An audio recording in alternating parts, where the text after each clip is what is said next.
क्या था? नहीं, काम कुछ नहीं करती, बस ऐसे ही गई थी। क्या कुछ तोड़ के लेके आई थी? नहीं, नल फट गया था तो बना रहे थे, तो बस रात से दिखा। नल फट गया था। वो हाथ का नल है या मशीन का? पंप वाला, मशीन वाला नल। अच्छा, मशीन वाला। फिर वहीं पे गिरी थी। आप तो नहीं गिरे, आप ये कह रहे थे मैं गिर जाऊंगी, खड़ी नहीं हो पाऊंगी। अभी सीना में ऐसी भारी गिरती है तो छोटा ही बात, फिर खड़ा हो जाती है, काम कर दिया, फिर हाँ। गिर इसको जाती है। क्या बोलते हैं? तो उन्माद कभी आता है कभी नहीं आता है, जिसका डॉक्टर नहीं बता सकते। इस टाइप से क्या कौन बोलता है? कौन नहीं सोचता? मन 24 घंटे सोचता रहता है। कोई डॉक्टर ऐसा नहीं है जिसका मन 24 घंटे नहीं सोचता हो, कोई मास्टर ऐसा नहीं है, कोई वकील ऐसा नहीं है जिनके नहीं सोचते हुए महात्मा तो हो सकते हैं। ठीक है, इस भारत का एक भी आदमी ऐसा नहीं है जो ज्यादातर नहीं सोचता हो। जिनके 18 घंटे केवल सोचने में ना गुजरते हो, एक भी नहीं है। फिर सोचने से क्या होता है? सोचने से आदमी बीमार हो जाता है। जो ऐसा कहता है कि सोच के आप बीमार होते हो, वो मूर्ख है। आप बीमार सोचते नहीं होते, कभी भी ये बात याद रखना। आप बीमार चिंता से होते हो। किससे होते हो? चिंता ऐसी डाकनी काटी करे जा खाए, वैद्य बेचारा क्या करे, कहाँ तक दवा लगाए। आप कभी बीमार हुए नहीं मन के सोचने से। मन ने हमेशा सोचा, मन कभी निश्चित रहा ही नहीं, मन कभी स्थिर रहा ही नहीं, मन को कभी स्तंभन हुआ ही। तो फिर सोचने से बीमार होते तो सारे डॉक्टर, सारे मास्टर सभी बीमार होते, है ना। लेकिन किसी ने सोचा ही नहीं। जिसने नहीं सोची ऐसी बातें वो मूर्ख है। और जो ये कहता है कि आप सोचने से बीमार होते वो महामूर्ख है। सोचने से कभी कोई बीमार ही नहीं होगा, बीमार होगा चिंता करने से, है ना। माँ के सामने बेटा मर गया, माँ को चिंता हो गई कि मेरे बेटे को सांप ने खा लिया, वो मर गया। तो जब उसकी 13वीं थी बेटे की, जिस दिन की, उस दिन माँ मर गई। आए ना, ये चिंता होती है, सोचना नहीं होता है। क्या होती है?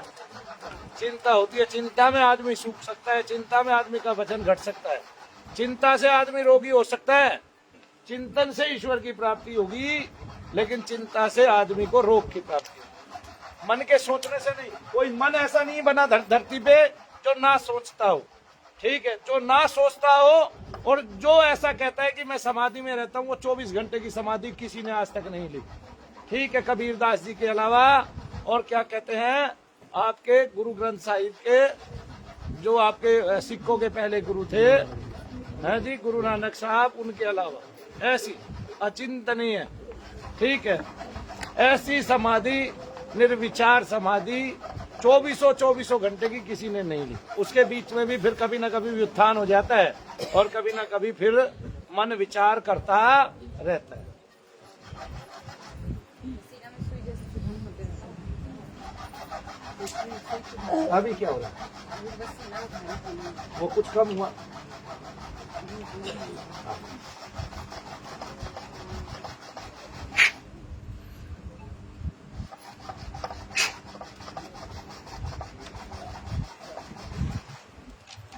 अभी तो खड़ी बात कर रही थी, अब कैसे गिर गई? भगत तांत्रिक को भी बहुत दिखाया यार 10 जगह, लेकिन वो ठीक हो गए हैं, सोच के ऐसे करके लोग। यही कहते हैं हमारी तरफ से ठीक हो गए, सोच रहे हैं, फिर पैसा ले लेते हैं, बस काम खत्म। उनको जितना देना होता है, फिर अगले घर चलो, फिर अगले घर चलो, फिर अगले घर चलो। ये चल चल के आपने सब कुछ खराब कर दिया। इस तरह पीढ़ियों दर पीढ़ियां चीजें चली गई है। ठीक है, किसी के झाड़ू लगाने से, झाड़ा लगाने से, मोर पंख टिकाने से, किसी को ये पता ही नहीं है ये चीजें जाएंगी कैसे। फिर कुछ करते रहो। कोई चौराहे पे कुछ रखवा रहा है, कोई कहीं रखवा रहा है, कोई कहीं रखवा रहा है। आपको 10 दिन के आराम मिल गए, ठीक है, और मूर्खों को ये पता ही नहीं चला कि इस आराम से कुछ नहीं होने वाला। एक दिन ये फिर खुलेगी और ताकत के साथ खुलेंगी, और तब तक ये रम चुकी होंगी। इसका आपके शरीर पे पूरा कब्जा होगा और फिर इसको निकालने वाला इस जमीन पर, इस धरती पर कोई पैदा नहीं हुआ। कितनी बड़ी बात है। बोलिए शनिदेव महाराज की।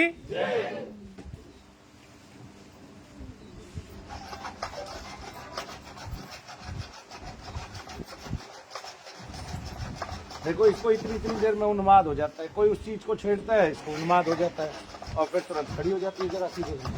तो इसको जब ऐसे असमय असामयिक उन्माद होते हैं तो सीधा सीधा पता चलता है कि ये प्रेत बाधा है, ये पितृदोष है। ये डॉक्टर साहिबा कुछ ऐसा है नहीं कि ये बेहोश हुई, डॉक्टरों की जरूरत पड़ी इमरजेंसी में, 15,000 रुपए उन्होंने लिए, इसको गरीब बना दिया, धीरे धीरे कंगाल बना दिया, और ये ठीक नहीं हो पा रही है। डॉक्टरों को कितना पैसा दिया है? तो 3-4 लाख डॉक्टर को दे दिया हूँ, भगत 3-4 लाख दे दिए, 2-2.5 लाख रुपए भगत तांत्रिक को दे दिए, बेचारा लुटता ही आ रहा है और पत्नी में रत्ती भर का भी आराम नहीं। ये मतलब इतना बीमार हो जाती है कि चलने के लायक नहीं होती है, फिर इमरजेंसी में भर्ती करना पड़ता है क्यों? ICU में। फिर उसके बाद फिर बोलते हैं कंपूचिन की रिपोर्ट में ऐसे हाथ पकड़ा कर, इतना मोड़ा कर जहाँ उसको दर्द हो गया दर्द चालू अब हो गया, अब हो गया, अब हो गया, अब हो गया। अरे हाथ में ही तो दर्द चालू कह रहा हूं मैं, हो गया है। एक जगह टिकाए रखो ऐसे, थोड़ी देर में वो दर्द गायब हो जाएगा, बेहोशी टूट जाएगी। अभी तो नहीं हुई, हाथ मोड़ने से बेहोश, ठीक है, और फूंक मारने से बेहोश हो रही है जब शब्द वहां जा रहा है। अभी हल्का हो गया शरीर, है ना? क्यों? इसको ये गहन चीज है जो इतनी देर में हल्की हुई। कोई सोचता नहीं, किसी को पता नहीं, किसी को तरक्की नहीं। बस एक बात याद है इस भारत के वासी को कि भूत प्रेत होते नहीं, पितृदोष होता नहीं। सरेआम मनु भैया दिखा रहे हैं, दुनिया के कितने भी डॉक्टर आ जाए, कितने भी टीचर आ जाए, कितने भी जज आ जाए, जो माइंड वाले हैं, खूब बुद्धि वाले हैं, वे आ जाए, सारे के सारे वैद आ जाए, सारे के सारे हकीम आ जाए, सारे के सारे BMS आ जाए, ठीक है, एक तो बैठे ही है हमारे पास, सारे आ जाए। जहाँ भी कहीं भी गिर जाती हूँ, चलते फिरते सीढ़ी के पास जाएंगे, चोट एक भी नहीं आता। मैं बताता हूँ ना क्यों नहीं आता है। जो गिरने वाला है वो प्रेत भी तो है, वो आपके शरीर में रम गया है, वो क्यों चोट खाएगा? नहीं समझे? वो क्यों चोट खाएगा? उनमें जो उन्मत्त प्रेत होगा वही चोट खाएगा, वही चोट खिलाएगा। जो उन्मत्त नहीं होगा वो आपको क्यों चोट खाएगा? तो फिर जितने लोग प्रेत वाले हैं, मैं यहाँ तो कुछ भी नहीं बिछाता हूँ, वे फूटते टूटते क्यों नहीं? आज तक तो कोई नहीं टूटा, आज तक तो कोई नहीं फूटा। किसी एक आध को थोड़ी बहुत लग गई हो तो लग गई हो, पूछ क्यों? क्योंकि जब ये गिरते हैं तो पहले ही आधे से ज्यादा घुटने मोड़ लेते हैं, और गिरते ही इस तरह है कि पहले नीचे का शरीर गिरता है, सर बाद में गिरता है। एक ही लड़की गिरी है आज तक वहां जिसका सर लगा है, वरना तो नहीं, वो कोई बालों के कारण बच गई। आया समझ?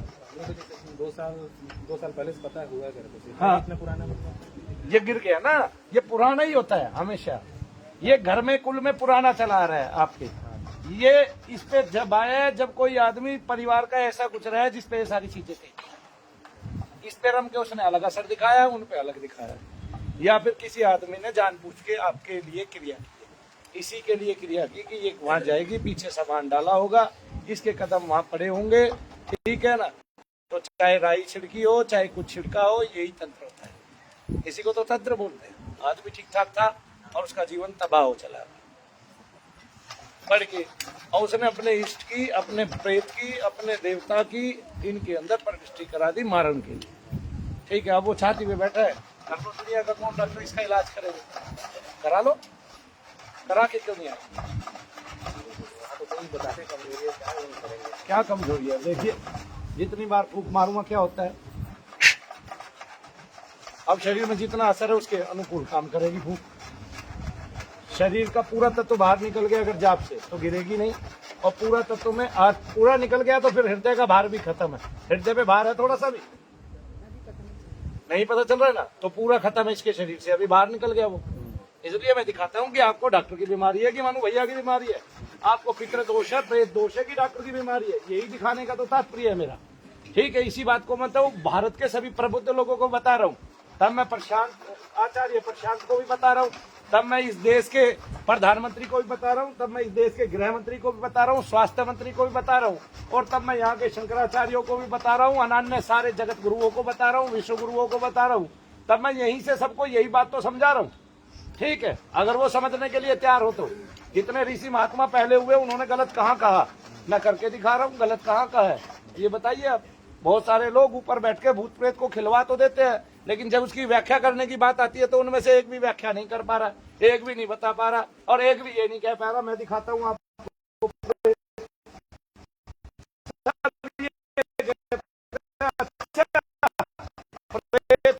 तो मुझे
हमारे